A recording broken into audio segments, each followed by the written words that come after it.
Lifeline. Yan ang tawag ngayon sa mga nagbibigay ng organs o ang dating tinatawag na organ donors. Susubukan daw ng Pilipinas na sungkitin ang Guinness World Record para sa pinakamaraming pumirma sa organ donor card.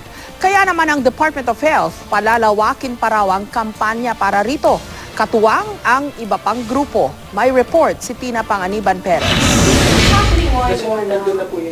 Sinong hindi naantig ang damdamin na magkaharap sa wakas si Ali Soto at ang recipient ng cornea ng yumao niyang anak na si Miko?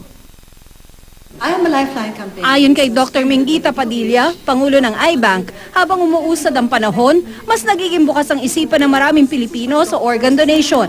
Pero kung dati, ang tawag sa nagbibigay ng organs ay organ donor, ngayon ang bagong tawag dito, Lifeline. When you say I'm a Lifeline, it brings the totoong meaning ng being a donor. You extend life, you improve quality of life of others. It's a term na alam ng lahat eh. Di ba? Kahit sa mga game shows, gusto mo ba ng lifeline, ng tulong? Ayon pa kay Padilla, malaki ang pangangailangan ng organs sa bansa. Kaya magandang pag-usapan ito ng mga magkakaanak. You help somebody and you will live on. Hindi yung kasi gusto kong gumawa ng pera. The key word here is donate. No?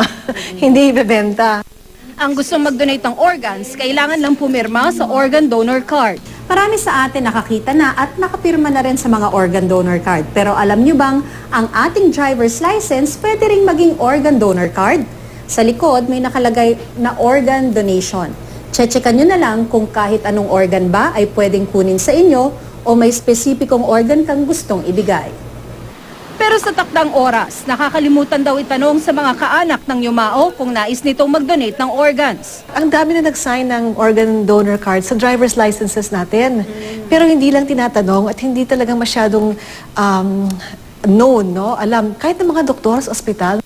Para mapalawak ang kampanya sa organ donation, ilulunsad sa November 28 ng Department of Health, Philippine Network for Organ Sharing at ng iba't ibang organ donation groups ang I'm a Lifeline campaign. Ang hangarin ho ng Department of Health ay maging maganda po ang pagtanggap ng mga kababayan natin na sila bilang organ donor ay I'm a Lifeline.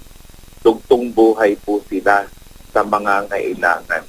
Susubukan ditong sungkitin ang Guinness World Record para sa pinakamaraming pumirma sa organ donor card. Sa ngayon, hawak ng India ang record, kung saan nasa mahigit 4,000 ang nagparehistro sa loob ng 8 oras sa iisang site lamang, habang halos 3,000 naman ang mga nagparehistro sa loob ng 1 oras sa 2 site. Gagawin ang I'm a Lifeline campaign sa North Luzon, Naga, Tacloban City, Davao at Metro Manila.